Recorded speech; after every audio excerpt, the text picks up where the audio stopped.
Back भाइयों और बहनों। ये जो आज का लेक्चर है उसके लिए मैं बहुत एक्साइटेड हूं। This is the reason why I love teaching physical chemistry. तो आज का जो लेक्चर है वो है the concept of vapour pressure. तो वेपर प्रेशर हम लोग देखेंगे क्या होता है। थोड़ा सा कहीं ना कहीं तुम जो है बचपन से सुनते आ रहे हो इसके बारे में कि वेपर प्रेशर पानी का ज्यादा है और मर्करी का कम है, तो मर्करी इस वजह से is used as a barometric fluid. या कभी अगर जैसे एक्वस टेंशन निकालते थे तो एक्वस टेंशन में भी वेपर प्रेशर ऑफ वाटर आप यूज करते थे। तो वहां पे सिंपली टीचर बता देता था कि एक्वस टेंशन सब्ट्रैक्ट कर दो प्रेशर से, अगर तुम्हें जो है प्रेशर ऑफ ड्राई एयर चाहिए। तो तब आई डोंट सपोज किसी ने इतने अच्छे से समझा होगा या समझाया होगा कि वेपर प्रेशर क्या भला है। तो अभी आज हम लोग जो है एकदम कोर मैनर में कि क्या एग्जैक्टली हो रहा है वेपर प्रेशर में वो देखेंगे। ठीक है, तो यहां पे you have to think about vapour pressure. When you have to think about understand vapour pressure तो you have to think at the molecular level कि क्या हो रहा है मॉलिक्यूलर लेवल पे। और मॉलिक्यूलर लेवल पे अगर तुम्हें एयर मॉलिक्यूल्स और वाटर मॉलिक्यूल्स इन सब के बारे में बात करनी है जो कि ब्राउनियन मोशन कर रहे होते हैं यूजुअली, मतलब जब भी आप उन्हें नॉर्मल टेम्परेचर प्रेशर रेंजेस में अगर देखें तो they are undergoing something called Brownian motion. I hope सबने कभी ना कभी ये सुना है, चाहे बहुत ज्यादा डिटेल में ना पढ़ा हो। ब्राउनियन मोशन क्या होता है थोड़ा सा मैं फिर से बता देता हूं अगर आपने नहीं सुना है। ब्राउनियन मोशन में हम लोग कहते हैं कि कोई भी सिस्टम में अगर कोई फ्लूइड है तो फ्लूइड के जो मॉलिक्यूल्स होते हैं they are always shooting around, undergoing translational motion in random directions with random, not exactly random velocities but with a varying degree of velocities। बहुत सारी velocities होती है, कोई एक फिक्स्ड velocity नहीं होती है। हर किसी के पास कुछ ना कुछ velocity होगी, अलग अलग डायरेक्शन में होगी और हर कोई शूट अराउंड कर रहा होगा। मतलब कि कोई इधर जा रहा होगा, कोई इधर जा रहा होगा, कोई इधर जा रहा होगा, कोई इधर जा रहा होगा, कोई कम वेलोसिटी से, कोई ज्यादा वेलोसिटी से। और ये तो मैंने 2 डायमेंशनल में बनाया है। ऑब्वियसली ये जो बोर्ड है 2 डायमेंशनल बोर्ड है, होलोग्राफिक डिस्प्ले नहीं है मेरे पास। तो अगर 3 डायमेंशनल बनाएंगे तो फिर कोई इधर, कोई इधर, कोई इधर, कोई इधर, कोई इधर, हर कोई अलग अलग डायरेक्शन में सारे मॉलिक्यूल्स जा रहे होंगे। कोई बहुत तेजी से जा रहा होगा, कोई धीमे से जा रहा होगा। बी इट अ लिक्विड और a gas, both come under fluids। fluids are things that can flow। तो ब्राउनियन मोशन कर रहे होते हैं। ये चीज आपको पहली चीज समझ में आनी चाहिए। दूसरी चीज जो आपको समझ में आनी चाहिए वो है velocity distribution of a fluid. तो velocity distribution of a fluid आपका काफी कुछ मैक्सवेल्स वेलोसिटी डिस्ट्रीब्यूशन जैसा होता है। गैसेस के लिए तो वही होता है। लिक्विड भी लेते हैं तो मोर और लेस ऐसा वेलोसिटी डिस्ट्रीब्यूशन होता है। Again there may be some students who have seen this graph where this is fractional velocity या fraction of molecules that have a given velocity and this is velocity। जिन्होंने नहीं देखा ये graph उनको मैं समझा दूं कि इस ग्राफ का एग्जैक्टली मतलब क्या है। इस ग्राफ का मतलब ये है कि अगर तुम्हें एक सिस्टम मिला है फ्लूइड का तो ऐसा नहीं है कि सारे मॉलिक्यूल्स के पास सेम स्पीड होगी। अलग अलग मॉलिक्यूल्स के पास अलग अलग स्पीड होगी। और जो स्पीड है, सपोज तुम्हें अगर ये पता करना है कि ये जो स्पीड है ये पूरा स्पीड एक्सेस है तो अलग अलग जगह पे अलग अलग स्पीड है। तो ये स्पीड कितने फ्रैक्शन ऑफ मॉलिक्यूल्स के पास है, तो ये स्पीड पे जाओ और टोटल मॉलिक्यूल्स में से ये जो भी फ्रैक्शन आएगा which will obviously be much much lesser than 1, ये जो फ्रैक्शन आएगा that would be the fraction of molecules that have this velocity. कितने मॉलिक्यूल्स के पास ऑफ द होल, सपोज 0.03 आया, मतलब कि 3% मॉलिक्यूल्स के पास वेलोसिटी ये है। 5% सपोज ये 0.05 आया तो 5% मॉलिक्यूल्स के पास वेलोसिटी ये है। और एग्जैक्टली ये नहीं होता है कि एक सिंगल लाइन आप बनाते हैं, एक्चुअली यहाँ पे एक एरिया लेना पड़ता है, एरिया का स्ट्रिप लेना पड़ता है, पर उन सब में हम अभी नहीं जाएंगे पर्टिकुलर्स में कि एग्जैक्टली कैसे रीड करते हैं वेलोसिटी डिस्ट्रीब्यूशन ग्राफ। पर एक वेलोसिटी डिस्ट्रीब्यूशन ग्राफ समझो, इस कॉन्सेप्ट को समझो कि एक गिवन टेम्परेचर पर, for a given temperature T1, the velocity of all molecules is not fixed. Different molecules will have different velocities. And what happens to those velocities when the temperature is increased is a very interesting thing. जब temperature बढ़ता है तो तुम्हें ये तो I hope पता है कि temperature is a measure of the average kinetic energy possessed by the molecules. जैसे सॉलिड्स में कई लोग समझाते हैं, आई होप आपको ये समझ में आता है कि जैसे कम टेम्परेचर है तो धीरे धीरे वाइब्रेट कर रहा है सॉलिड, ज्यादा टेम्परेचर है तो ज्यादा तेजी से वाइब्रेट कर रहे हैं solid molecules. Solid molecules vibrate about their mean position. The liquid and the gas molecules they undergo Brownian motion. Brownian motion is this random motion. तो किसी का वेलोसिटी कम, किसी का वेलोसिटी ज्यादा। तो टेम्परेचर बढ़ाने पे क्या होता है इन मॉलिक्यूल्स के साथ, तो सारे मॉलिक्यूल्स की थोड़ी थोड़ी वेलोसिटी बढ़ती है या ऑन एन एवरेज वेलोसिटी बढ़ जाती है। तो जब ऑन एन एवरेज वेलोसिटी बढ़ जाती है तो अगर लोअर टेम्परेचर पे ग्राफ कुछ ऐसा दिख रहा था, this is let us say temperature T1 where most of the molecules, such a large fraction of molecules have such a small velocity. अभी क्या होगा, टेम्परेचर बढ़ाने पे कुछ ऐसा दिखने लग जाएगा। अब यहां पे क्या क्या चेंज आया नोटिस करो। अभी यहां पे ये जो मोस्ट प्रोबेबल वेलोसिटी वाला सेक्शन है वो बढ़ जाता है, मतलब कि यहां पे ये मोस्ट प्रोबेबल वेलोसिटी थी, मतलब कि the highest the velocity which the highest number of molecules have, अभी वो बढ़ गई। The highest number of molecules in this case have this velocity. ये मोस्ट प्रोबेबल वेलोसिटी 1 है, ये मोस्ट प्रोबेबल वेलोसिटी 2 है। अभी देखो ये वाली वेलोसिटी सबसे ज्यादा फ्रैक्शन के पास है। हाँ, उतने ज्यादा फ्रैक्शन के पास नहीं है जितना ज्यादा फ्रैक्शन के पास ये वाली वेलोसिटी थी, पर जो भी हाईएस्ट है वो ये है इस फिलहाल टेम्परेचर पे। क्यों ये थोड़ा सा नीचे गया है कर्व, वो नीचे इसलिए गया है क्योंकि इधर के देखो जो मॉलिक्यूल्स हैं वो बढ़ गए हैं। एक पर्टिकुलर वैल्यू के बाद, अगर यहां इस पॉइंट के बाद तुम देखो, ठीक है, यहां तक जो है कम हो गए मॉलिक्यूल्स, तो कम वेलोसिटी में कम हुए ना मॉलिक्यूल्स। ज्यादा वेलोसिटी में अगर तुम देखो, जितना इस वेलोसिटी में आगे बढ़ोगे तुम वेलोसिटी एक्सिस में, तो देखो मॉलिक्यूल्स बढ़ रहे हैं। अभी जो है पहले कितने मॉलिक्यूल्स थे यहाँ पे, वो देखो इतने थे, अभी कितने हैं, अभी इतने हैं। पहले ये फ्रैक्शन था, अभी ये फ्रैक्शन है। तो हायर वेलोसिटी में fraction of molecules have increased, and this is something you need to realise. क्या कि जब टेम्परेचर बढ़ाते हैं तो एग्जैक्टली ये रिएक्शन रेट किसी भी चीज का कैसे बढ़ता है, या इनफैक्ट अभी वेपर प्रेशर पे भी जो असर आएगा, that is going to be governed by this graph a lot. So if you are not studying this graph when you are talking about vapour pressure, तो कहीं ना कहीं तुम अन्याय कर रहे हो टॉपिक के साथ, ठीक है, तो वो अन्याय ना करो।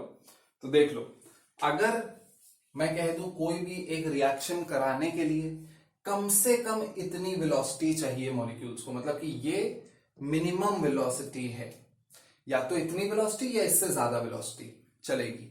तो आप क्या बोलोगे, कितने मॉलिक्यूल्स केपेबल हैं टू अंडरगो दैट रिएक्शन? तो वो जो केपेबल हैं टू अंडरगो दैट रिएक्शन, वो कहीं ना कहीं इस एरिया से एसोसिएटेड होंगे, क्योंकि इधर फ्रैक्शन है हाइट में और इधर वेलोसिटी है पर यूनिट, इधर फ्रैक्शन पर यूनिट वेलोसिटी होता है इनफैक्ट। तो ये जो एरिया है, ये जितना बड़ा होगा उतने ज्यादा molecules will be capable of undergoing that reaction. फिर उसके बाद जब हम लोग रिएक्शन पढ़ेंगे केमिकल काइनेटिक्स में और डिटेल में पढ़ेंगे इसके बारे में, तो वहां पे ओरिएंटेशन और molecularity all that will also matter.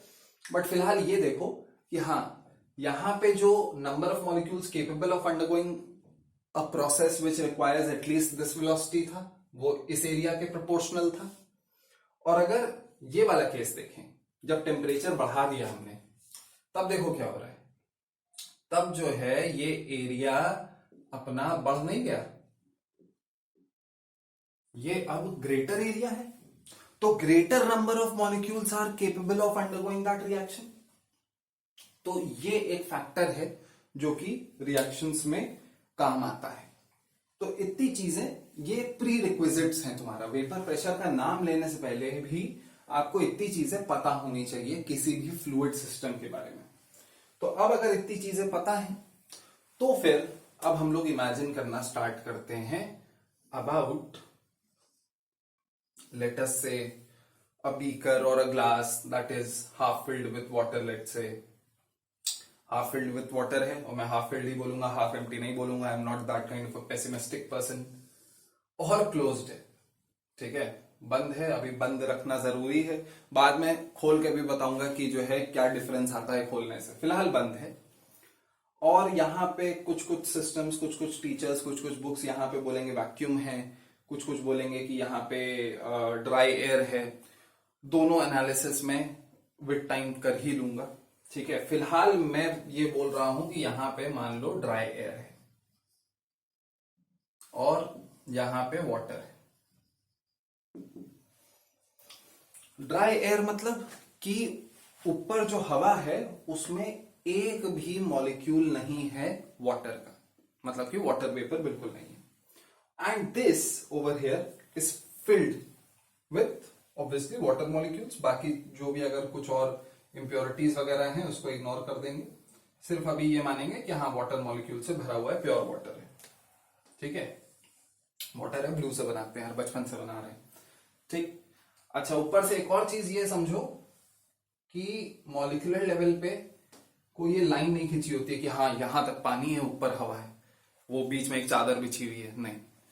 वहां पे मॉलिक्यूलर लेवल पे क्या हो रहा होता है, मॉलिक्यूलर लेवल पे जहां तक मॉलिक्यूल्स पास पास पास पास हैं वहां तक वो लिक्विड स्टेट में हैं, ऊपर मॉलिक्यूल्स दूर दूर हैं तो वहां से आपका गैसियस स्टेट स्टार्ट हो गया। बीच में एक किंडन फ्रॉस्ट लेयर भी होती है, फिर से उसके बारे में ज्यादा डिटेल में बात नहीं करेंगे, the research is still ongoing.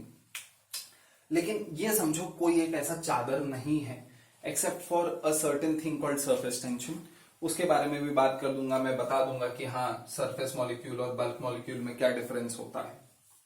But that is not exactly what is going to govern the concept of vapour pressure. तो अभी फाइनली ये दोनों चीजें इसमें अप्लाई करते हैं।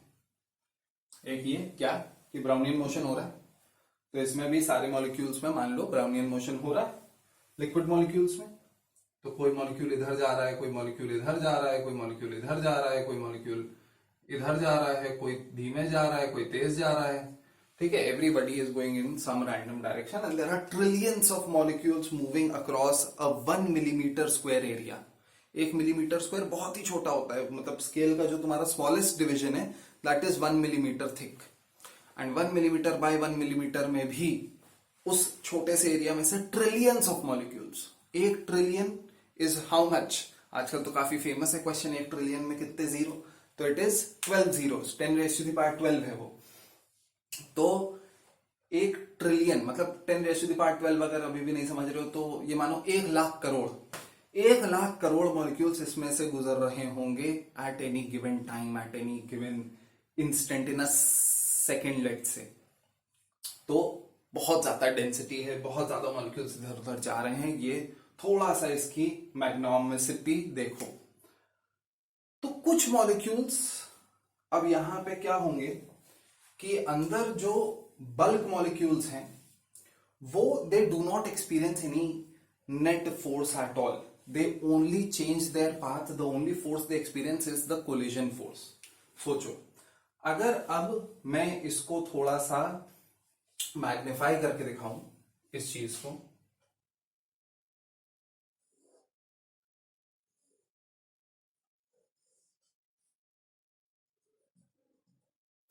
तो यहां पे जैसे कोई मॉलिक्यूल जा रहा है, यहां पे कोई मॉलिक्यूल जा रहा है, यहां पे कोई मॉलिक्यूल जा रहा है, तो ये मॉलिक्यूल एक गिवन रेडियस में से अट्रैक्ट होता है। ये मॉलिक्यूल एक गिवन रेडियस से अट्रैक्ट होता है, मतलब कि एक इतने रेडियस में जो जो मॉलिक्यूल होंगे वो इसे इफेक्टिवली अट्रैक्ट कर पाएंगे। बाकी एज सच अट्रैक्शन, क्योंकि वो इतने दूर है और इनवर्स स्क्वायर लॉ फॉलो करता है इलेक्ट्रोस्टैटिक फोर्स, तो बहुत ज्यादा अट्रैक्टिव फोर्स नहीं एक्सपीरियंस करता है दूर के मॉलिक्यूल से। And as long as it is inside the liquid, जितने मॉलिक्यूल्स इस रेडियस में ऊपर के साइड होंगे उतने ही नीचे के साइड होंगे, जितने लेफ्ट होंगे उतने राइट होंगे। अभी फिलहाल ये वेलोसिटी वेक्टर्स हटा देते हैं। हर डायरेक्शन में उसे इक्वल नंबर ऑफ मॉलिक्यूल्स मिलेंगे, और अगर हर डायरेक्शन में उसे इक्वल नंबर ऑफ मॉलिक्यूल्स मिलेंगे तो वो इधर भी उतना ही अट्रैक्ट होगा जितना इधर होगा, इधर भी उतना ही अट्रैक्ट होगा जितना इधर होगा, बाहर भी उतना ही अट्रैक्ट होगा जितना अंदर होगा। तो नेट अट्रैक्शन इस पे क्या हो गया? जीरो हो गया। और जब नेट अट्रैक्शन इस पे जीरो हो गया तो यहां पे अब ये जिस भी डायरेक्शन में जिस भी वेलोसिटी से जा रहा है वो जाता रहेगा until it undergoes a collision with some other molecule or the wall of the container. So this is the story of a molecule that is, let's say, the bulk molecule that is inside the liquid. What happens to such a molecule which is going at a very high velocity but is directed out of the surface of the liquid? उसकी जो दिशा है move करने की वो surface से बाहर की तरफ है। तो उसके साथ क्या होता है मॉलिक्यूलर लेवल पे, वो समझाने के लिए मुझे थोड़ी और जगह चाहिए होगी तो ये मैं मिटाऊंगा, तो ये नोट डाउन कर लो पहले, ठीक है? इसको रहने देते हैं। तो ये हमने बात कर ली कि बल्क मॉलिक्यूल्स के साथ क्या होने वाला है। अभी बात करते हैं कि सरफेस मॉलिक्यूल के साथ क्या हो रहा है। मतलब कि मॉलिक्यूल विच इज डायरेक्टेड, जिसकी दिशा क्या है मूव करने की, आउट ऑफ द सरफेस, पर अभी वो जा रहा है उधर, अभी it is moving in this direction, अभी गया नहीं, अभी है यहीं पे। और इसका रेडियस ऑफ अट्रैक्शन की बात करते हैं। रेडियस ऑफ अट्रैक्शन क्या है? जितने डिस्टेंस तक के मॉलिक्यूल्स इसे इफेक्टिवली अट्रैक्ट कर पा रहे हैं। तो अभी फिलहाल सपोज इसका रेडियस ऑफ अट्रैक्शन इतना बड़ा है, तो अभी देखो इसके रेडियस ऑफ अट्रैक्शन में फिर से जितने मॉलिक्यूल्स ऊपर होंगे उतने नीचे होंगे, तो इतना फर्क नहीं पड़ेगा। ऐसे करते करते करते करते वो जब और ऊपर जाएगा, और फिलहाल मान लेते हैं सपोज उसका कोई कोलिजन नहीं हो रहा है अभी, तो और ऊपर जा रहा है, तो ऊपर जाते जाते कभी ना कभी जैसे यहां पे पहुंचा हो, अभी भी ऊपर जा रहा है, सेम वेलोसिटी है, कोई कोलिजन नहीं हुआ। अब अगर ये रेडियस ऑफ अट्रैक्शन तुम यहां लगाओ तो क्या होगा? अब अगर तुम देखो तो यहां पे तो वाटर का सरफेस खत्म हो चुका है, वाटर खत्म हो चुका है। तो मॉलिक्यूल्स अगर तुम इक्वली डिस्ट्रीब्यूट करोगे इसके अंदर, तो जितने मॉलिक्यूल्स नीचे मिलेंगे उससे कम ऊपर मिलेंगे। अगर इक्वली तुम डिस्ट्रीब्यूट कर रहे हो तो जितने मॉलिक्यूल्स तुम्हें देखो नीचे मिल रहे हैं उससे कम ही मिलेंगे ऊपर, या नीचे ज्यादा मिलेंगे, ऐसे कह सकते हैं। नीचे जो है ज्यादा मॉलिक्यूल्स हैं, ऊपर कम मॉलिक्यूल्स हैं, स्पेसिफिकली बिकॉज ये रीजन एम्प्टी है, ये रीजन में वाटर नहीं है। तो इसकी वजह से क्या होगा? इसकी वजह से नीचे की तरफ जितना ये अट्रैक्ट हो रहा होगा उतना ऊपर की तरफ नहीं हो रहा होगा, और अगर उतना ऊपर की तरफ नहीं हो रहा होगा तो एक नेट अट्रैक्टिव फोर्स इसका नीचे लगने लग जाएगा। अब जब ये नीचे लगने लग जाएगा तो इसकी वजह से सपोज अभी फोर्स कम है, फिर और ऊपर गया तो फिर डिफरेंस और बढ़ जाएगा। जब डिफरेंस और बढ़ जाएगा, सपोज यहां पहुंच गया, वेलोसिटी भी थोड़ी कम कर ली इसने पहुंचते पहुंचते। थोड़ा यही कॉन्सेप्ट जो है तुम्हारा work function of a metal में भी लगता है जब फोटो इलेक्ट्रिक इफेक्ट होता है, और यही कॉन्सेप्ट की वजह से सरफेस टेंशन भी डेवलप होता है लिक्विड में। तो अभी ये क्यों पढ़ रहे हैं कि फिर से जो है अगर हम लोग यहां पे रेडियस ऑफ अट्रैक्शन बनाए तो अभी तो और बड़ा डिफरेंस आएगा। अभी जो है नीचे और ज्यादा मॉलिक्यूल्स होंगे, ऊपर तो लगभग नेग्लिजिबल मॉलिक्यूल्स होंगे, तो काफी बड़ा फोर्स लगेगा, पर फिर भी finally if it makes outside, तो this is the process how it makes it to outside if it has high enough velocity. In the usual sense, usually क्या हो रहा होता है? यूजुअली ये मॉलिक्यूल बाहर तक नहीं जा पाता है, सरफेस के पास जो मॉलिक्यूल्स होते हैं थोड़े से ज्यादा क्राउडेड होते हैं, और they already have that high potential energy that they are experiencing the downward pull या the pull away from the surface. तो यूजुअली ये मॉलिक्यूल जाकर के उस हाई एनर्जी वाले मॉलिक्यूल को हिट कर देता है, तो अपनी काइनेटिक एनर्जी ट्रांसफर कर देता है, तो वो निकल जाता है। जो भी हो रहा है ये वेलोसिटी डिस्ट्रीब्यूशन की वजह से ही हो रहा है। आप ये देख सकते हो कि अगर एक गिवन वेलोसिटी से कम वेलोसिटी हुई, यहां पे अगर ये वेलोसिटी के साथ कोई मॉलिक्यूल गया तो बेचारा जब तक यहां पहुंचेगा तब तक वापस आने की उसकी घड़ी आ जाएगी। ये बात समझ रहे हो? क्यों? क्योंकि ये जो पुल है, जो कि जैसे जैसे और ऊपर जा रहा है, ये पुल बड़ा होता जा रहा है। क्यों? क्योंकि अभी तक तो क्या था, थोड़े कुछ मॉलिक्यूल्स ऊपर थे, उससे थोड़े ज्यादा नीचे थे, तो नेट फोर्स नीचे आया। पर यहां तक पहुंचते पहुंचते क्या हो गया, यहां पे नेट फोर्स नीचे काफी ज्यादा है, क्योंकि ऊपर तो नेग्लेजिबल मॉलिक्यूल्स हैं।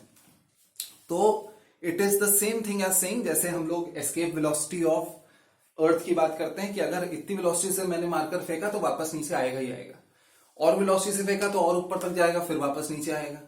पर अगर बहुत तेज वेलोसिटी से मैं फेंकूं, which velocity was calculated to be 11.2 kilometre per second for earth, तो that is high enough velocity for the marker to go away and never come back, that is the escape velocity of the earth. तो वही जो है यहाँ पे एक minimum escape velocity है, वो जैसे ये मिनिमम एस्केप वेलोसिटी है। तो एक लोअर टेम्परेचर पर आप देख सकते हैं कि laser number of molecules have that enough velocity for them to be able to leave the surface. At a higher temperature, there are a greater number of molecules for them to be able to leave the surface. ठीक है? तो ये एक concept आपका clear होना चाहिए। अब एक बार तुम्हें ये समझ में आने लग गया कि भाई कैसे it is leaving the surface, फिर अब बात करते हैं यहां पे जो इक्विलिब्रियम सेटअप होने वाला है। You can not understand vapour pressure if you are not thinking about the equilibrium being set up over here. अब किस प्रकार का इक्विलिब्रियम? तो इक्विलिब्रियम इस प्रकार का कि वाटर से वाटर वेपर बन रहा है और वाटर वेपर से वापस वाटर बन रहा है। कैसे कह सकते हैं? अब जैसे तुमने बोल दिया, सपोज अभी दो टेम्परेचर की बात नहीं करते हैं, सपोज सिर्फ T1 की बात कर रहा हूं मैं ये जो है T1 पे है वाटर, तो ये जो रेड में शेडेड मॉलिक्यूल्स हैं, these molecules have enough energy for the molecules to leave the water surface, and कुछ जो है ये fraction of molecules that have enough energy to leave the water surface into एक जो है तुम्हारा प्रोबेबिलिटी ऑफ ओरिएंटेशन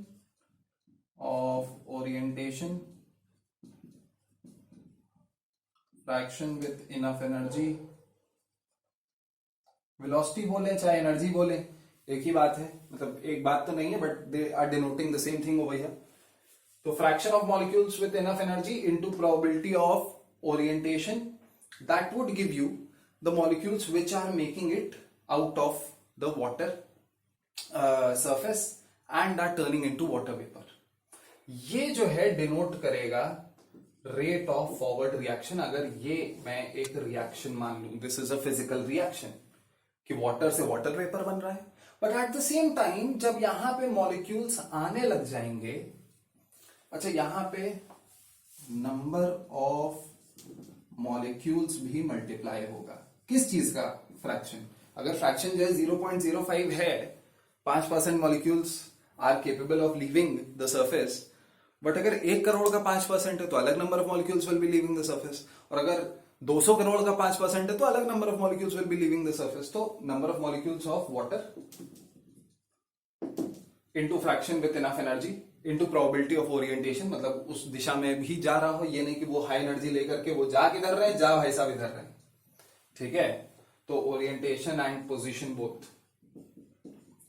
ठीक है? मतलब कि यहां पे अगर हाई इनफ एनर्जी होगी तो क्या फायदा? It has to be for a molecule which is near the surface. तो फाइनली आई होप दिख रहा है ये। मैं ज्यादा भावुक हो जाता हूं तो थोड़ा गंदा संदा लिखने लग जाता हूं। ये तीन चीजें हैं which are controlling the forward reaction, that is the number of molecules which are leaving the water surface and turning into water vapour every second. यही ऐसी ही कुछ चीजें, इनके बारे में सोचो। यहां पे 10 करोड़ मॉलिक्यूल होंगे। 10 करोड़ बहुत छोटा नंबर है in fact with respect to the number of molecules these will have. अगर इसकी बात करें, इसकी भी बात क्या करें, एक बूंद की अगर बात करें तो अ बूंद विल हैव कितना भाई 18 ml पानी। 18 ml क्या होता है? जरा सा होता है। That has 1 mole water molecules which is 10 raised to the power 23। तो उसका अगर 100 गुना भी कम कर दोगे, 200 गुना भी कम कर दोगे, तो अभी क्या होगा? 3 × 10 raised to the power 21, तो 3 करोड़ करोड़ करोड़ मॉलिक्यूल होंगे। कितने में, 1 ml पानी में, तो उस पर अभी खैर नहीं जाते। तो this number is going to be very large. ठीक है, क्या बात कर रहा था मैं, चलो अच्छा वापस आते हैं बैकवर्ड रिएक्शन के। मतलब कि ये जो वाटर वेपर है, ये वाटर वेपर भी, अब ये तो क्या है, खुला इधर उधर घूम रहा है, ये सारे मॉलिक्यूल्स इधर उधर घूम रहे हैं। तो ये सारे मॉलिक्यूल्स जब इधर उधर घूम रहे हैं, they are also undergoing Brownian motion, कोई तेज कोई धीमे, कोई इधर कोई उधर, ठीक है, सब इधर उधर घूम रहे हैं। तो अगर कोई मॉलिक्यूल यहां पे सपोज कुछ, तो जैसे यहां पे गए कोलाइड करके, फिर इधर जाने लगे, फिर इधर फिर इधर फिर इधर, ऐसे रैंडम मोशन जो कर रहे होते कोलिजन के साथ, दैट इज ब्राउनियन मोशन। पर कोई मॉलिक्यूल सपोज इधर आने लग गया, तो जब इधर आने लग जाएगा तो कोई रोकेगा क्या? कोई मॉलिक्यूल अगर यहां से इधर आने लग गया तो in fact it will be very easy for it to enter. जैसे जब यहां से वाटर से मॉलिक्यूल्स ऊपर जा रहे थे, तब तो जो है उसे molecules away from the surface attract कर रहे थे, ये अट्रैक्टिव फोर्स को उसे ओवरकम करना पड़ा था। ये जब इधर से इधर आ रहा है तो उधर लगभग इसके सामने नेग्लेजिबल डेंसिटी है, एयर की density with respect to water is negligible. तो उधर लगभग नेग्लेजिबल नंबर ऑफ मॉलिक्यूल्स हैं इसके आसपास जो कि इसे अट्रैक्ट करने वाले हैं, उसे मना करने वाले हैं, ना भाई उधर ना जा। ठीक है, तो इसके लिए बहुत आसान होने वाला है वापस आना। लेकिन आसान होने वाला है का क्या मतलब है कि जो फ्रैक्शन विद इनफ एनर्जी है that is going to be very high. मतलब कुछ ऐसा नहीं कि बहुत हाई वेलोसिटी होनी चाहिए तभी जाकर के तुम वाटर वेपर से वाटर बन पाओगे, कुछ भी एनर्जी होगी, ये फ्रैक्शन बहुत हाई होगा। लेकिन फिर ये और ये दोनों जो फैक्टर्स हैं वाटर वेपर के लिए, अगर वाटर वेपर के लिए हम लोग देखें, बैकवर्ड रिएक्शन अगर देखें, बैकवर्ड रिएक्शन क्या होगा? बैकवर्ड रिएक्शन क्या होगा भाई? वाटर वेपर से वाटर बनना। तो बैकवर्ड रिएक्शन के लिए अगर देखें तो ये जो फ्रैक्शन है that will be very high. Almost every molecule has enough energy to turn from water vapour to water, but the number of molecules at least in the beginning was very small. नहीं, क्यों? क्योंकि पहले आपने क्या लिया था? Dry air ली थी, था ही नहीं नंबर ऑफ मॉलिक्यूल, यही जीरो था ये। तो फ्रैक्शन चाहे जितना बड़ा हो, बैकवर्ड रिएक्शन क्या होगी? जीरो होगी। तो अभी फ्रैक्शन चलो बहुत बड़ा है। फिर उसके बाद probability of orientation and this and that भी ये लगभग बराबर होता है।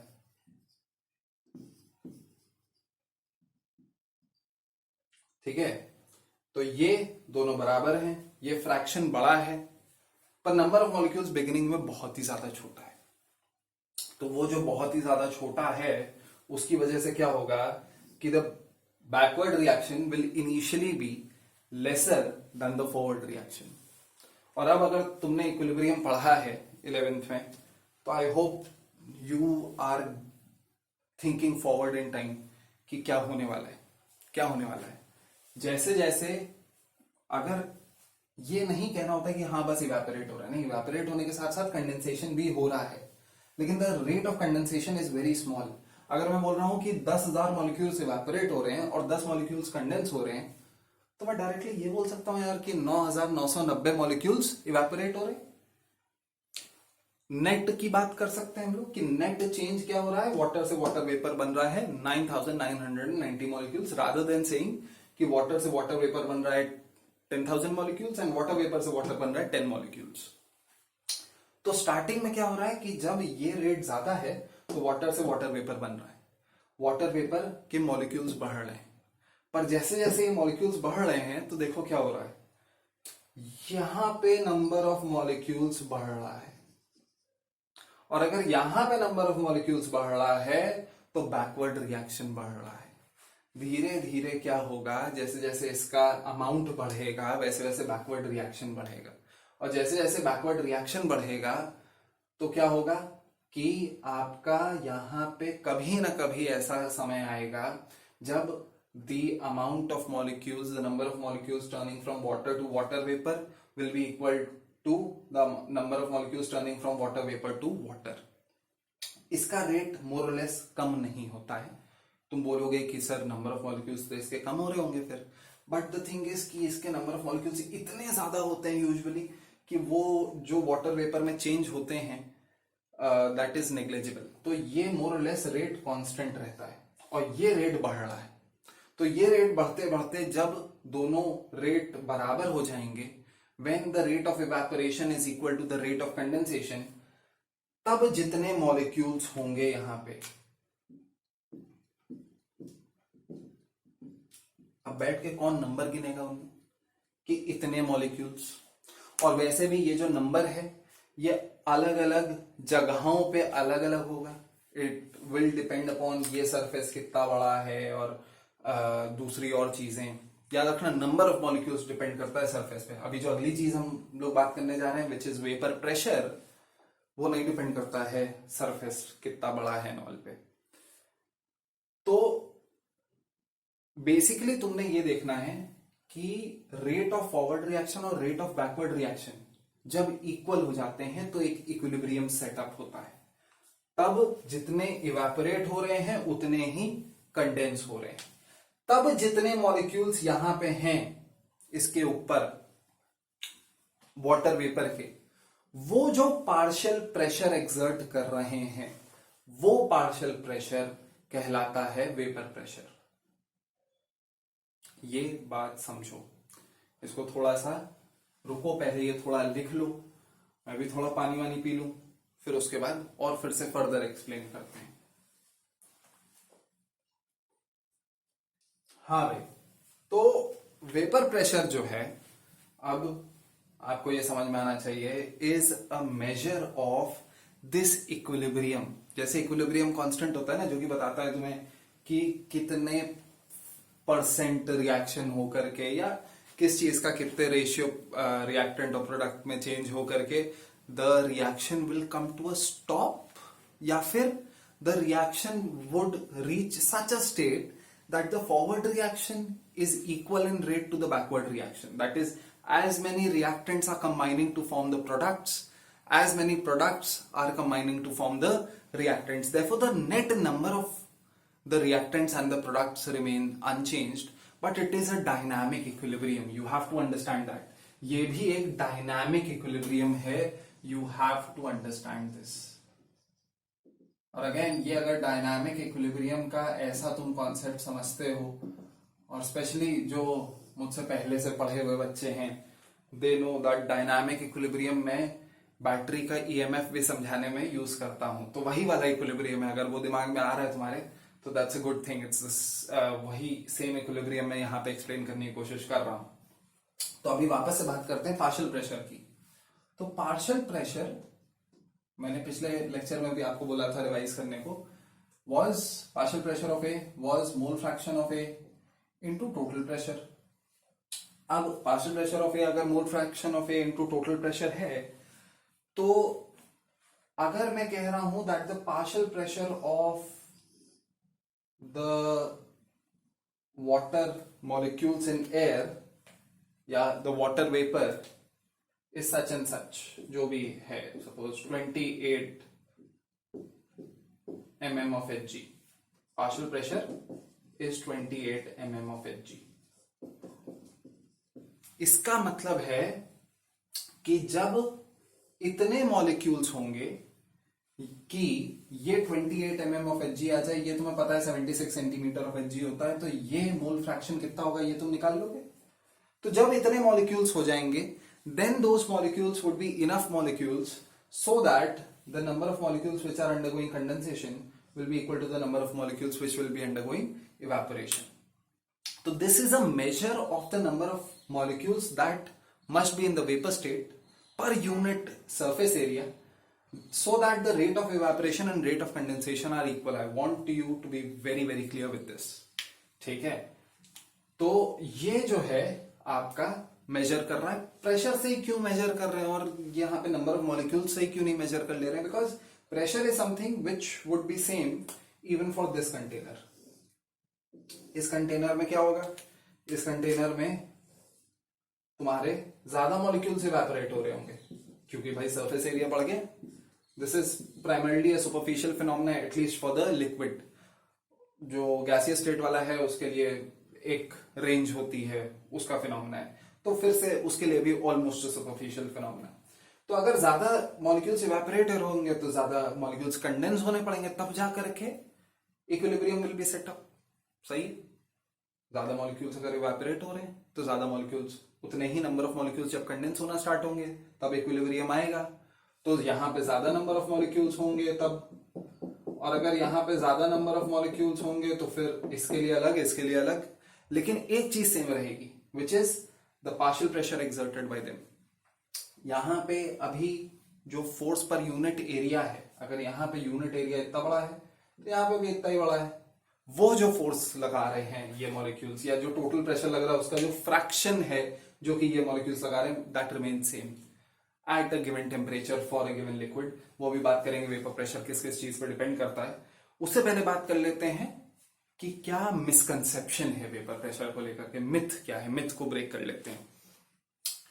तो वो जो मिथ है वो है जो ज्यादातर टीचर्स समझाते हैं कि पार्शियल प्रेशर यार वो प्रेशर है जो इतना प्रेशर लगने लग जाता है तो फिर वो इतना ज्यादा दबाव बना देते हैं वो मॉलिक्यूल्स की, और मॉलिक्यूल्स को बाहर नहीं निकलने देते हैं, और ये वो सब जो है कहानी फलाना ढिमकाना होता है।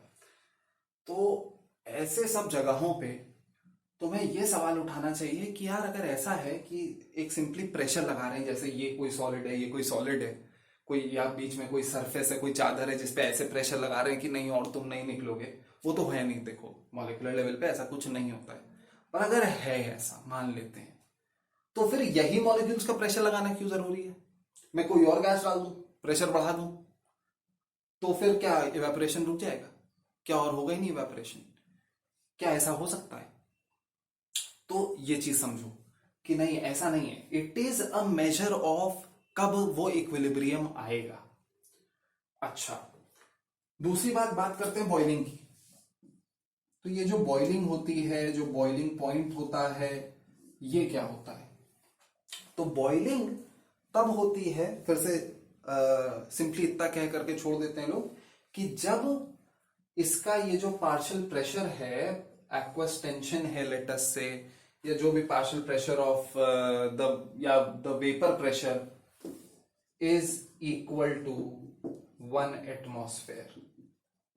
तो वेपर प्रेशर अगर 1 एटमॉस्फेयर है तो बॉइलिंग क्यों होने लग जा रही है, ये देखो। और ये चीज कोई भी अगर तुम्हें एक ऐसे बंद डब्बे में समझा रहा है तो गलत कर रहा है। वहीं पे मतलब बेसिकली कॉन्सेप्ट नहीं है वहां पे वेपर प्रेशर का, बस ऐसे ही बोल रहे हैं। तो वेपर प्रेशर जब 1 एटमॉस्फेयर हो जाता है तो देखो क्या हो रहा है। अगर वेपर प्रेशर 1 एटमॉस्फेयर है, वेपर प्रेशर फिर से क्या है, partial pressure of what ever the liquid is being used, वो 1 एटमॉस्फेयर है। मतलब कि उसके इतने ज्यादा मॉलिक्यूल्स होने चाहिए वहां पे ऊपर उसके सरफेस के, कि उनका पार्शियल प्रेशर 1 एटमॉस्फेयर हो, ये 1 एटमॉस्फेयर हो, और अगर वो ओपन है तो ये भी 1 एटमॉस्फेयर है। तो फिर ये क्या हो जाएगा, ये 1 हो जाएगा। अगर मोल फ्रैक्शन 1 हो जाएगा मतलब कि सिर्फ वही मॉलिक्यूल्स हो और कोई मॉलिक्यूल्स ही ना हो, तो ये तो हो नहीं पाता है। एक खुले कंटेनर में क्या होता है कि इट स्प्रेड्स अवे, बहुत ज्यादा डेंसिटी हो जाएगी तो डिफ्यूजन होगा, डिफ्यूजन होगा तो इट विल स्प्रेड अवे। तो इस वजह से क्योंकि कभी वो पार्शियल प्रेशर 1 एटमॉस्फेयर रीच नहीं कर पाता है, तो वो जो है फॉरवर्ड रिएक्शन ही चलती रहती है। तो बॉइलिंग और कुछ नहीं है, बॉइलिंग से पहले भी ऐसा नहीं है कि बॉइलिंग पे ही जा करके तुम्हारा जो है एकदम से वो निकलने लग जाता है वेपर्स, पहले भी निकल रहे होते हैं। अगर जैसे 100 डिग्री सेल्सियस पर तुम्हारा vapour pressure of water becomes equal to 1 atmosphere, तो 99 डिग्री सेल्सियस पे भी कोई बहुत ज्यादा कम नहीं होता है। तो इस वजह से 99 डिग्री सेल्सियस पे भी you will see lots of vapours coming out. वो बुलबुले जो निकलने लगते हैं और वो सब जो होने लगता है, that is actually slightly a different phenomena. वो इनफैक्ट वहां पे वो जो नीचे से बबल्स आते हैं, दैट इनफैक्ट अगर तुम अच्छे से केमिस्ट्री पढ़ोगे इन डेप्थ तो यू विल स्टडी कि 100 डिग्री सेल्सियस से ज्यादा हो जाता है वहां पे टेम्परेचर, तब जाके हो पाता है। तो खैर उसमें नहीं जाते हैं, आपने हमेशा यही पढ़ा है फिक्स्ड बॉइलिंग पॉइंट होता है, तो वो सही है, फिक्स्ड बॉइलिंग पॉइंट होता है, अनलेस तुम बहुत ज्यादा अमाउंट ऑफ एनर्जी डेंसिटी नहीं दे देते हो तो उस पर नहीं जाते हैं।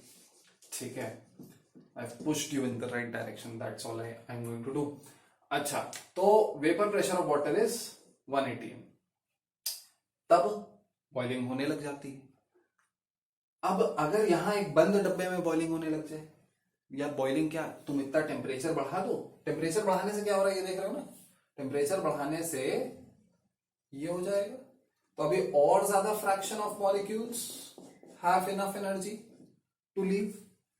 तो टेम्परेचर बढ़ाने से रेट ऑफ फॉरवर्ड रिएक्शन बढ़ता है, रेट ऑफ फॉरवर्ड रिएक्शन बढ़ता है तो वेपर प्रेशर बढ़ेगा, इक्विलिब्रियम तक पहुंचते पहुंचते कितने मॉलिक्यूल्स होंगे वो बढ़ जाएंगे और उसकी वजह से वेपर प्रेशर बढ़ जाएगा। तो ये वेपर प्रेशर बढ़ते बढ़ते जब 1 एटमॉस्फेयर हो जाता है तो हम लोग बोलते हैं कि बॉइलिंग हो रहा है, एटलीस्ट इन ओपन एयर।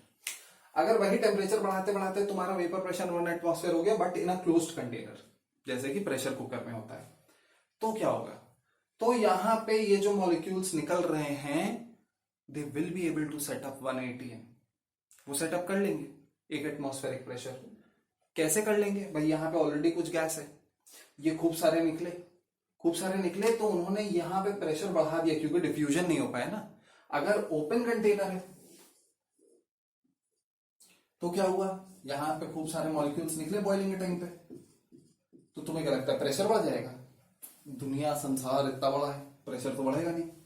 तो यहां पे लेकिन क्या है, ये बंद है, यहां पे मॉलिक्यूल ज्यादा निकले तो नंबर ऑफ मॉलिक्यूल्स ही बढ़ गए इतने से वॉल्यूम में जब नंबर ऑफ मॉलिक्यूल्स थोड़े भी और बढ़ेंगे तो ऑब्वियसली प्रेशर बढ़ जाएगा। अब ये प्रेशर बढ़ गया, मोल फ्रैक्शन भी थोड़ा सा तो बढ़ ही गया, the fraction of molecules over here. ये बढ़ते बढ़ते आपका करते करते कभी ना कभी 1 एटमॉस्फेयर पहुंच जाएगा और ये रुक जाएगा। तो even though the temperature now will start getting above 100 degree Celsius, this will still be in the liquid state, this water will still be in the liquid state because the vapor pressure has reached 1 atm। ठीक है, और यही चीज होती है pressure cooker में। Pressure cooker में क्यों तुम जो है खाना पकाते हो, बिकॉज बेसिकली कुछ ऐसे प्रोटीन्स हैं जिनको कि पकने के लिए टेम्परेचर चाहिए 104 105 डिग्री सेल्सियस, और तुम क्या करते हो, जैसे पानी में सब्जी वब्जी डालते हो और जो है पकाते हो, तो पानी क्या करता है, वो एनर्जी लेता है और वो जो है एनर्जी लेकर के लेटेंट हीट एनर्जी अपनी एब्जॉर्ब करके निकल लेता है, और टेम्परेचर 100 डिग्री सेल्सियस ही रहता है। तो कुछ चीजें कच्ची रह जाती हैं, और कहीं कहीं ये होता है कि सपोज उसे 100 डिग्री या 99 डिग्री ही चाहिए, लेकिन जो तुम एनर्जी दे रहे हो उसमें ज्यादातर मॉलिक्यूल्स वो एनर्जी लेकर के वेपर बन के निकल जा रहे हैं, खाने को पका ही नहीं रहे। तो यहाँ पे क्या हो रहा है, प्रेशर कुकर में बहुत कम मॉलिक्यूल्स एनर्जी लेकर के निकल पा रहे हैं, बाकी सारे मॉलिक्यूल्स टेम्परेचर अपना बढ़ाए जा रहे हैं यहीं के यहीं पे। तो यहाँ पे अगर तुम्हारा जो है आलू पड़ा है, दाल रखी है, चावल रखा है, तो वो पक रहा है, जल्दी पक रहा है। कभी ट्राई करो दाल पकाना जो है बगैर प्रेशर कुकर के, तो देखो कितना समय लगता है। तो that is the reason why. ठीक है, तो प्रेशर कुकर के अंदर इसी वजह से the temperatures can go as high as 120 degree Celsius. 120 degree Celsius पे हम कहते हैं प्रेशर कुकर में खाना पकता है।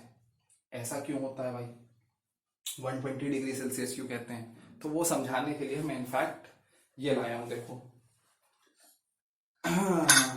तो ये जो है मेरे घर के प्रेशर कुकर का ढक्कन है, और ये बेसिक कहानी है यहाँ पे प्रेशर कुकर में कि ये तुम लगा देते हो ऊपर, ये तो पूरा अच्छे से यहाँ पे देखो वॉशर लगा होता है, एयर टाइट होता है, हवा केवल यहां से ये छेदों से निकल पाती है, और वो जो है यहां पे इस छेद से प्रेशर लगाती है इसके ऊपर।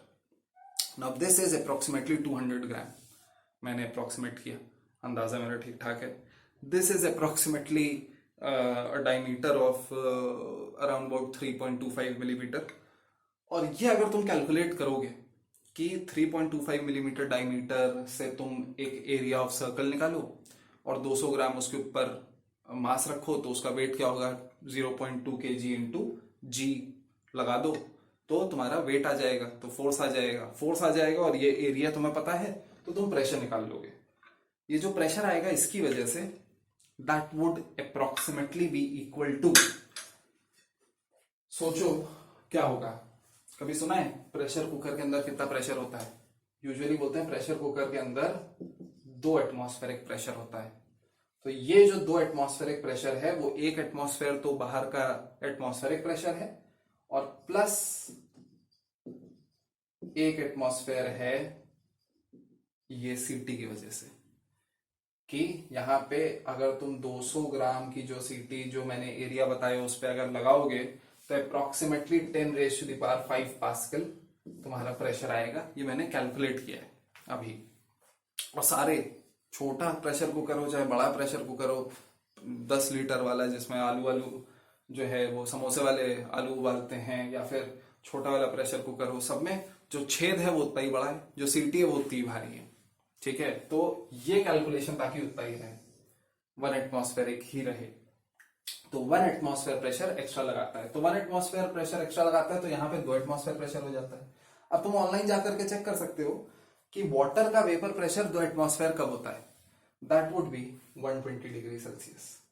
इनफैक्ट 120 डिग्री सेल्सियस पे अगर तुम वाटर का वेपर प्रेशर पूछोगे गूगल से तो कुछ 199,797 ऐसे करके आएगा, जो कि दिस इज पास्कल। तो 1 2 3 4 5, तो 1.997 पास्कल बार हो जाएगा ये 5 डेसिमल शिफ्ट करने पे, तो अप्रोक्सीमेटली 2 बार हो जाएगा, विच इज अप्रोक्सीमेटली कितना, 2 एटमॉस्फेयर। उसी की बात हो रही है। इसी वजह से 120 तक ही जाता है। अगर अभी और भारी तुम सीटी लगा दो तो क्या होगा, 2 एटमॉस्फेयर से भी ऊपर चला जाएगा प्रेशर, तो टेम्परेचर और ऊपर चला जाएगा, अंटिल क्या होगा कि प्रेशर इतना ज्यादा होगा कि यहां पे जो तुमने सीटी लगा रखी है एक भारी सी, और उसके ऊपर सपोज एक और वेट रखा हुआ है, the pressure would be enough to actually throw these away. When these are thrown away तो फिर से प्रेशर क्या हो जाएगा, वापस 1 एटमॉस्फेयर हो जाएगा। तो that is how the pressure cooker works. ठीक है, होपफुली कुछ कुछ आपको समझ में आया होगा। फाइनली हम लोग जो है सब्जेक्टिवली पढ़ना स्टार्ट कर रहे हैं। अभी तक वो सब बातें चल रही थी जो किताबों में नहीं आपको ऐसे दी गई हैं, और इसी वजह से पूछी भी नहीं जाएंगी।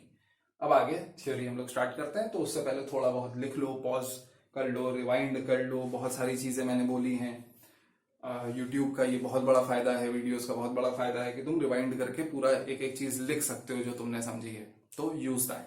ठीक है, तो अब अगर मैं सब्जेक्टिव एनालिसिस स्टार्ट करूं तो आई होप एक बार तुमने मॉलिक्यूलर लेवल पे देख लिया है कि क्या हो रहा है, तो you will be able to easily understand कि क्यों हर एक चीज बोली जा रही है। वेपर प्रेशर इस चीज पर डिपेंड करता है, इस चीज पे ऐसे डिपेंड करता है। ये रिकॉर्डिंग ऑन हुई कि नहीं? हाँ, हो गई। तो देखते हैं भाई, तो वेपर प्रेशर किन किन फैक्टर्स पर डिपेंड करता है इसके बारे में बात करते हैं। तो बेसिकली 2 फैक्टर्स हैं। सबसे पहला टेम्परेचर। तो अब ये ऑब्वियस नहीं है कि टेम्परेचर बढ़ाने पर वेपर प्रेशर बढ़ेगा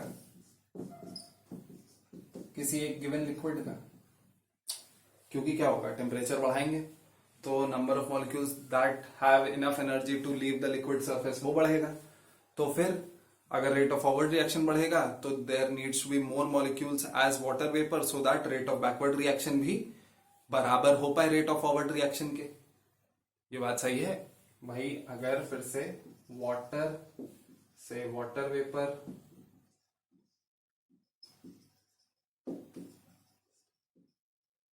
में अगर तुम ऐसे देखो, और फिर से अगर मैं इक्विलिब्रियम कांस्टेंट से ही आपको एक्सप्लेन करने लग जाऊं, तो इधर वेपर है और इधर वाटर है। तो अगर तुमने टेम्परेचर बढ़ाया तो क्या होगा, ये बढ़ जाता है ना। ये क्यों बढ़ता है? अगर इक्विलिब्रियम की बात करें, नहीं आरेनियस इक्वेशन की भाड़ में, हालांकि आरेनियस इक्वेशन यहीं से डिराइव्ड है जो तुम्हारा मैक्सवेल्स वेलोसिटी डिस्ट्रीब्यूशन डायग्राम है, लेकिन वो क्यों बढ़ जाता है? क्योंकि greater number of molecules are able to go from the water to water vapour. तो ये जो रेट ऑफ फॉरवर्ड रिएक्शन है ये अगर बढ़ गया है तो रेट ऑफ बैकवर्ड रिएक्शन बढ़ने के लिए वाटर वेपर अब उसका अमाउंट बढ़ना पड़ेगा। वो जब अमाउंट जब तक नहीं बढ़ेगा तब तक रेट ऑफ बैकवर्ड रिएक्शन नहीं बढ़ेगा। तो वो रेट ऑफ बैकवर्ड रिएक्शन बढ़ने के लिए अगर वाटर वेपर बढ़ेगा तो उसका वेपर प्रेशर बढ़ेगा। बस इतनी सी बात है। दूसरा, nature of what, nature of liquid. तो जो लिक्विड है उसका नेचर पे डिपेंड करता है। कैसे डिपेंड करता है? डिपेंड करता है ऑन क्या मिनिमम वेलोसिटी है। भाई यहाँ पे जो हमने वेलोसिटी डिस्ट्रीब्यूशन डायग्राम देखा था, अगर मैं बोलूँ इतनी मिनिमम वेलोसिटी है तो इतने particular molecules that have enough energy, पर अगर मैं बोल दूं कि नहीं मिनिमम वेलोसिटी कम है, इतनी वेलोसिटी में ही निकलने लग जाएंगे मॉलिक्यूल्स, तो देखो कितने ज्यादा हो गए molecules that will be able to make it out of the liquid surface. तो ये वेलोसिटी कब होगी? जब उनके बीच में जो इंटरमॉलिक्यूलर अट्रैक्शन है वो बहुत कम हो। जब यहां से जब मॉलिक्यूल निकल रहा हो तो एक मॉलिक्यूल कम अट्रैक्ट हो सकता है और एक मॉलिक्यूल बहुत ज्यादा अट्रैक्ट हो सकता है। तो या ये कम वेलोसिटी का भी होगा तो भी निकल जाएगा, इसको निकलने के लिए बहुत ज्यादा वेलोसिटी चाहिए होगी, इसकी एस्केप वेलोसिटी बहुत हाई होगी। तो फिर यहां पे जो वेपर प्रेशर होगा, यहां पे vapour pressure will be high और लो। ये सोचो, अगर यहां पे मॉलिक्यूल्स का निकलना मुश्किल है तो यहां पे rate of forward reaction liquid से वेपर बनना बहुत ही कठिन है। Forward reaction is very small या very let us say the forward reaction has a very small value। तो बैकवर्ड रिएक्शन को भी बस इसके बराबर होना होता है फॉरवर्ड रिएक्शन के, सो दैट इक्विलिब्रियम सेटअप हो जाए। तो बैकवर्ड रिएक्शन को भी बहुत ही कम होना पड़ेगा, तो उसके लिए इधर जो वेपर है वो भी बहुत ही कम चाहिए होगा, तो वो जो प्रेशर लगाएगा वो भी बहुत ही कम होगा। तो अगर cohesive forces are very large, तो क्या होगा? ये बहुत ज्यादा अट्रैक्ट होगा, तो बहुत कम मॉलिक्यूल्स निकल पाएंगे, तो बहुत जल्दी इक्विलिब्रियम सेटअप हो जाएगा, तो वेपर प्रेशर बहुत ही छोटा होगा। And if the cohesive forces are not very large, cohesive forces क्या होती हैं? जो आपस में मॉलिक्यूल्स एक दूसरे को अट्रैक्ट करते हैं सेम नेचर के, तो vapour pressure is very high. इसी वजह से क्या बोलते हैं, मर्करी का vapour pressure is very low, because the mercury molecules कहना थोड़ा सा गलत है, जो भी एटम्स जो हैं वो आपस में इतना ज्यादा अट्रैक्टेड टू ईच अदर होते हैं, वो एटम्स भी नहीं होते, एक्चुअली कर्नल्स होते हैं। तो मेटालिक बॉन्डिंग अगर आपने पढ़ी हो तो इतना ज्यादा अट्रैक्टेड होते हैं टू द फ्री इलेक्ट्रॉन्स कि जल्दी वो निकल नहीं पाते हैं, तो the cohesive forces are very large, therefore the vapour pressure is very low for mercury. तो ये दो बेसिक चीजों पे डिपेंड करता है temperature and nature of liquid. Next चीज जो आपको अब एकदम अच्छे से समझ में आ जानी चाहिए वो ये है कि बॉइलिंग पॉइंट क्या होता है। Boiling point is simply temperature at which vapour pressure is equal to 1 atmosphere. 1 atmosphere जहां वेपर प्रेशर हो जाएगा तो वो बॉइलिंग पॉइंट हो जाएगा। नेक्स्ट कुछ चीजों को कंपेयर कर लेते हैं, जैसे कि अगर यू हैव लेट अस से डाइइथाइल ईथर, तो डाइइथाइल ईथर वैल्यूज नहीं लिख रहा हूं मैं, पर ये वेपर प्रेशर वर्सेस टेम्परेचर का ग्राफ है फॉर डाइइथाइल ईथर, और ये वेपर प्रेशर वर्सेस, यहां पर लिख देते हैं डाइइथाइल ईथर, और ये वेपर प्रेशर वर्सेस टेम्परेचर का ग्राफ है फॉर लेट अस से वाटर। तो अब अगर मैं तुम्हें बता दूं कि ये इन दोनों के ग्राफ हैं for vapour pressure versus temperature, और अब मैं पूछूं किसका बॉइलिंग पॉइंट हाई होगा किसका लो होगा, तो क्या बोलोगे तुम बोलोगे यार कहीं ना कहीं ऊपर कहीं 1 एटमॉस्फेयर वेपर प्रेशर हो जाएगा, जहां पे 1 एटमॉस्फेयर वेपर प्रेशर होगा वही बॉइलिंग पॉइंट होगा। तो ये सपोज 1 एटमॉस्फेयर है, जहां पे भी 1 एटमॉस्फेयर होगा वो पहले इंटरसेक्ट करेगा डाइइथाइल ईथर के साथ और बाद में इंटरसेक्ट करेगा वाटर के साथ।